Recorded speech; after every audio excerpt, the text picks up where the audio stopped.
Bonjour et bienvenue dans cette nouvelle vidéo dans laquelle on va faire l'analyse des opportunités à venir la semaine prochaine, à voir est-ce qu'il y a des opportunités, et je vous montrerai aussi la nouveauté que je vais enfin vous mettre à disposition pour vous aider à faire vos investissements de manière équilibrée avec des portefeuilles solides et des stratégies qui ont fait leur preuve depuis plusieurs décennies.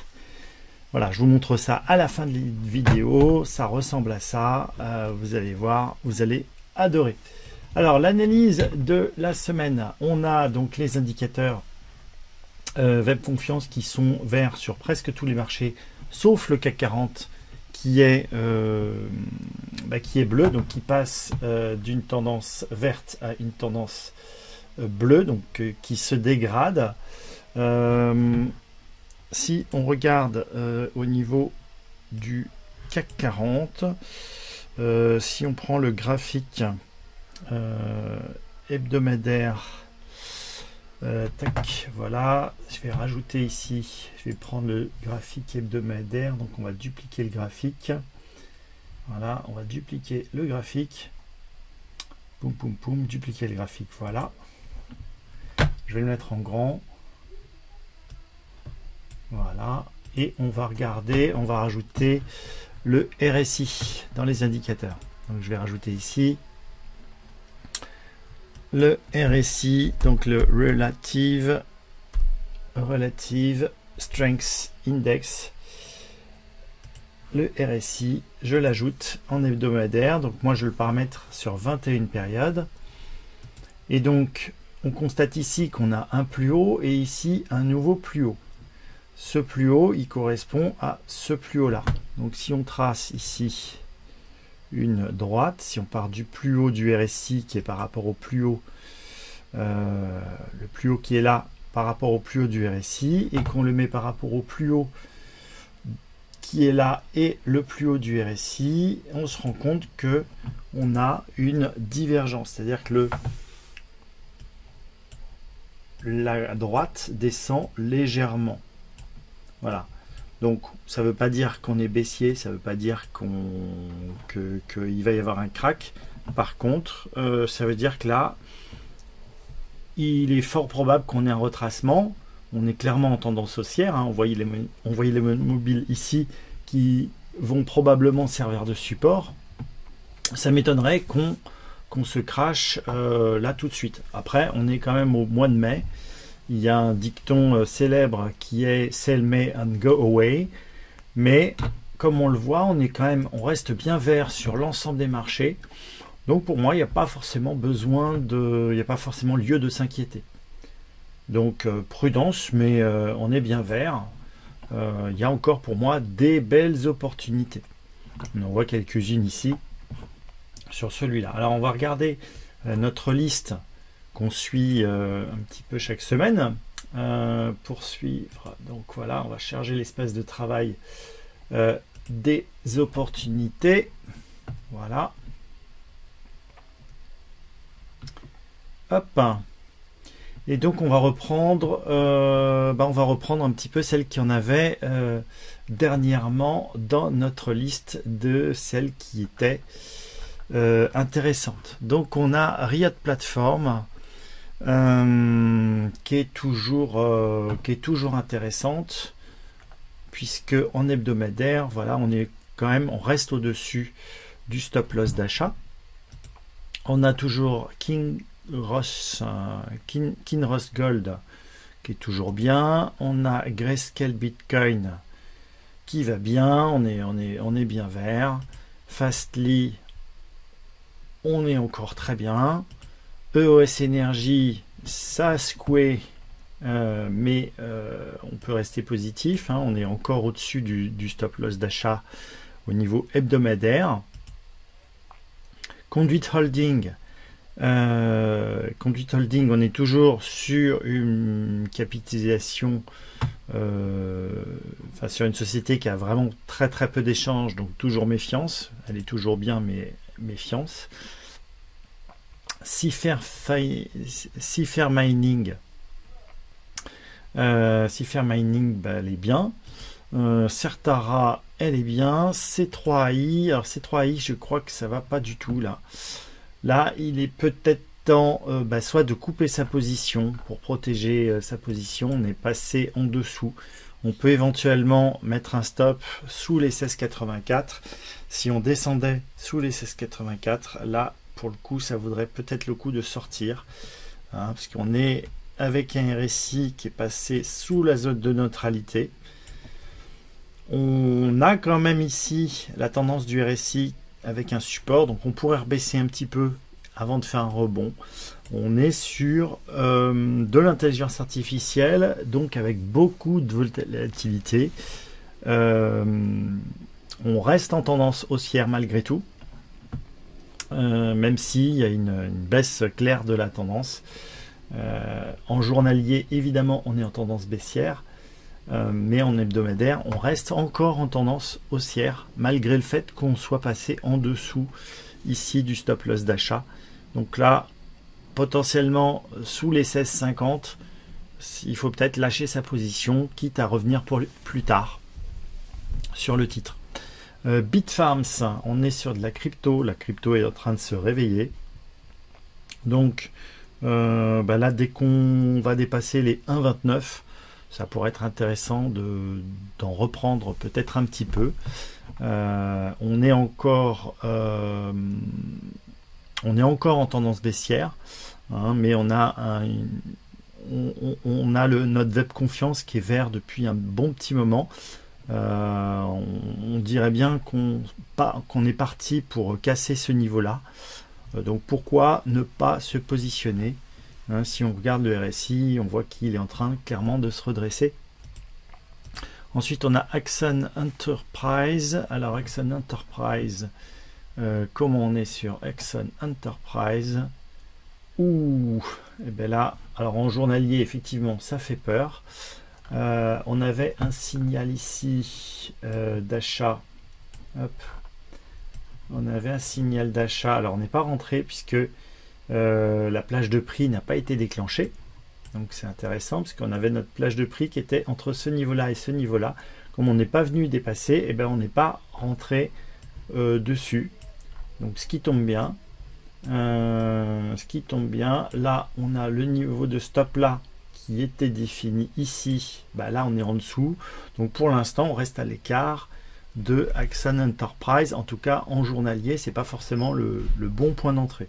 Si on repassait, quand on repassera à ce niveau-là, ça vaudra le coup d'y revenir. Akero Therapeutics. Eh ben, on est pas mal. On est avec confiance qui est un petit peu dans le rouge, donc une petite faiblesse, mais on reste au-dessus du stop loss d'achat. Vous voyez, l'idée c'est lorsqu'on a cassé sous le stop loss, ça ne veut pas forcément dire de vendre tout de suite, hein, mais on se positionne son stop légèrement en dessous du plus bas lorsqu'on a cassé, donc par exemple ici.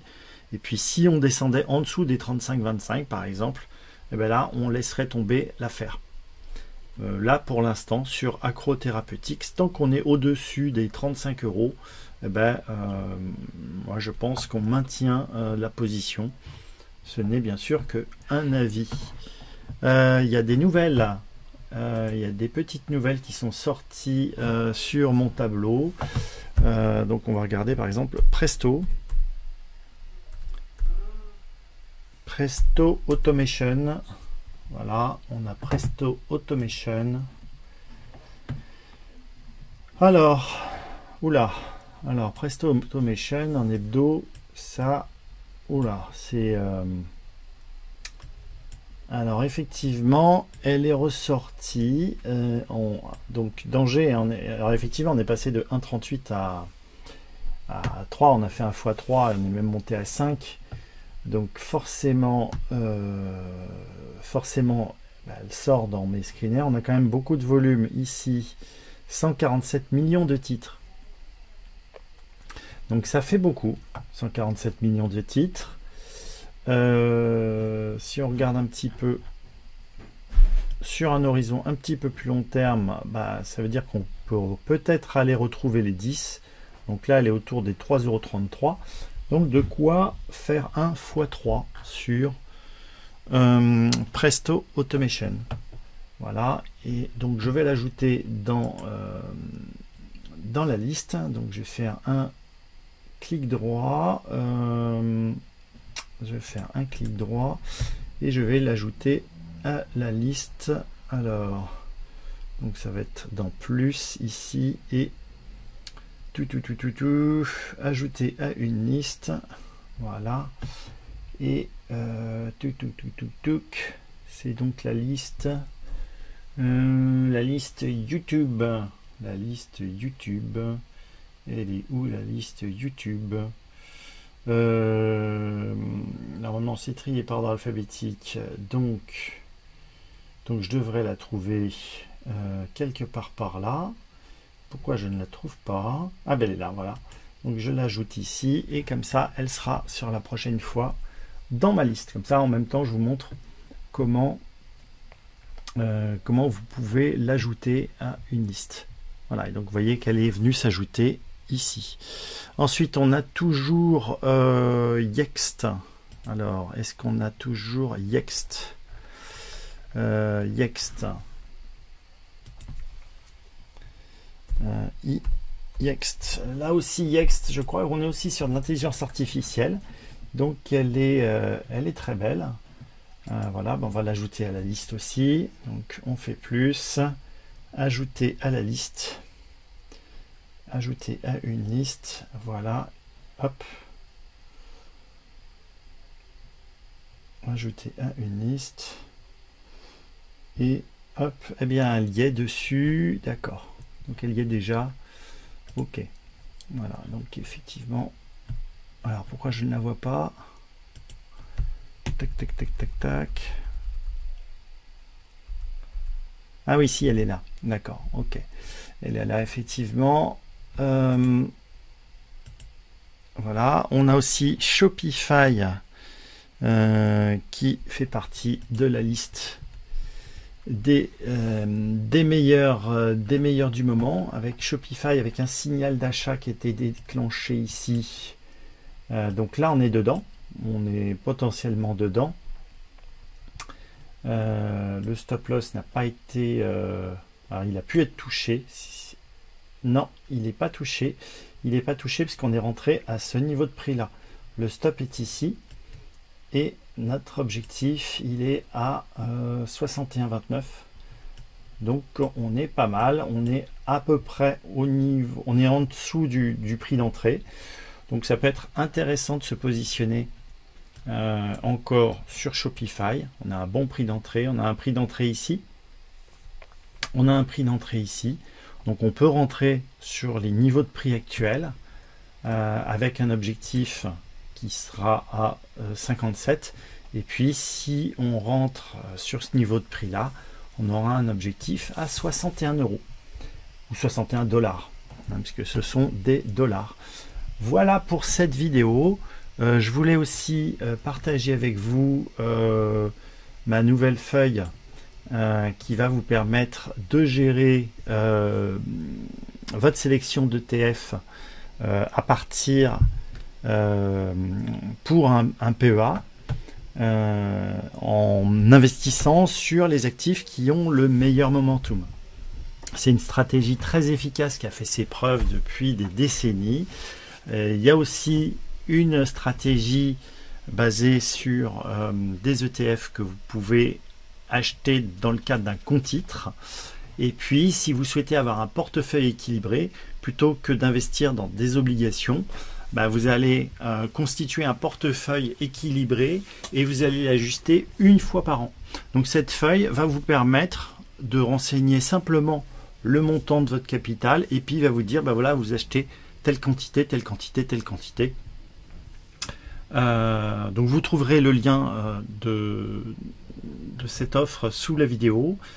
Il va y avoir une offre temporaire de lancement réservée aux 10 premiers, et puis après le prix augmentera. Mais n'hésitez pas à consulter la page. Voilà. Ensuite vous aurez également un un tableau de répartition qui va vous permettre d'allouer votre capital pour savoir combien vous allez allouer sur votre stratégie.